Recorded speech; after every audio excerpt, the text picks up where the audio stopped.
ഇന്നും നമ്മൾ പോകുന്നത് തമിഴ്നാട് കമ്പത്തു നിന്ന് ഒരു 7 കിലോമീറ്റർ പോയാലുള്ള ഒരു അത്ഭുത ക്ഷേത്രത്തിലേക്കാണ്. കാരണം അവിടെ ഒരു പുതിയ ക്ഷേത്രം കഴിഞ്ഞ ദിവസം ഉദ്ഘാടനം ചെയ്തതാണ്. 25 വർഷം മുമ്പ് ഉണ്ടായിരുന്ന ക്ഷേത്രമാണ്. എന്നിരുന്നാലും അതിലൊരു മഹാലിംഗം ഈ കഴിഞ്ഞ ദിവസമാണ് ഉദ്ഘാടനം ചെയ്തത്. 1 കോടി ശിവലിംഗങ്ങൾ കാണാവുന്ന ഒരു സ്ഥലം.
കോടിലിംഗക്ഷേത്ര മഠാധിപതി സ്വാമി കൃഷ്ണസ്വാമി നമ്പൂതിരികൾ ക്ഷേത്രത്തെക്കുറിച്ച് ഈ കോടിലിംഗേശ്വര കോവില് എങ്ങനെ ആരംഭിച്ചു എന്ന് പറഞ്ഞാൽ ആദ്യകാലത്ത് ശിവനെങ്കിൽ ഉണ്ടായിരുന്നോ അത് കാലഹരണപ്പെട്ട കാരണമോ ആർക്കും ഒന്നും தெரிയാതെ പോയി.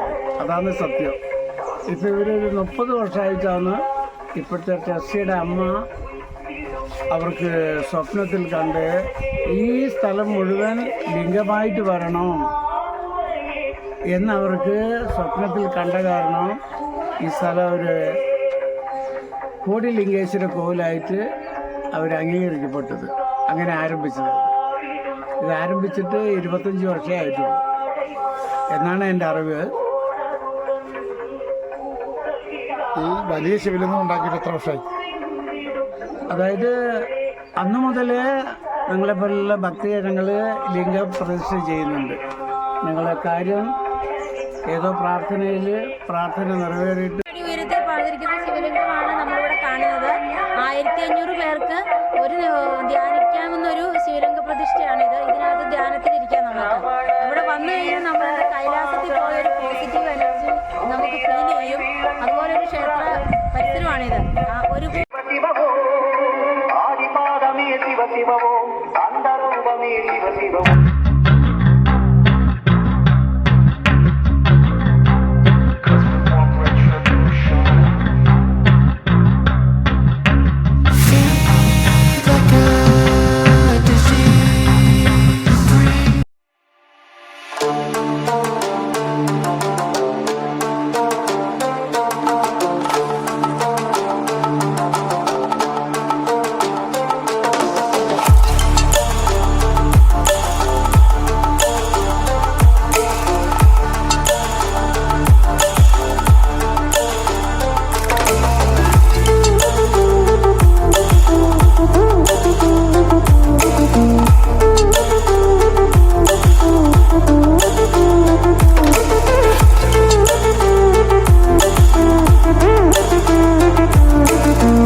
ഈ ക്ഷേത്രത്തിൽ നമ്മൾ എത്തിച്ചേർന്നാൽ ഇവിടെ എങ്ങോട്ട് തിരിഞ്ഞ് നോക്കിയാലും ശിവലിംഗങ്ങൾ മാത്രമേ ഉള്ളൂ. കോടിലിംഗ പ്രതിഷ്ഠയാണ് ഈ ക്ഷേത്രത്തിൽ. അതുപോലെ തന്നെ ഈ ക്ഷേത്രത്തിലോട്ട് പോരുന്നതിന് നമ്മുടെ കട്ടപ്പനയിൽ നിന്ന് കഷ്ടി ഒരു 25 കിലോമീറ്റർ, ഒരു 30 കിലോമീറ്റർ കാണും. അതിൽ കൂടുതൽ കട്ടപ്പനയിൽ നിന്ന് വരില്ല. ഇങ്ങോട്ട് വരുന്ന വഴി എന്ന് പറഞ്ഞാൽ നിറയെ നെൽപ്പാടങ്ങളും മുന്തിരിത്തോപ്പുകളും തെങ്ങും തോട്ടവും ഒക്കെ ആയിട്ട് ശരിക്ക് വരുന്നവർക്ക് നല്ല പ്രകൃതി ഭംഗി തരുന്നൊരു മേഖലയും കൂടിയാണ് ഈ പ്രദേശം.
ധ്യാനലിംഗത്തിന് മുൻവശമായിരിക്കുന്ന നന്ദികേശൻ 28 അടി ഉയരത്തിലുള്ളതാണ്.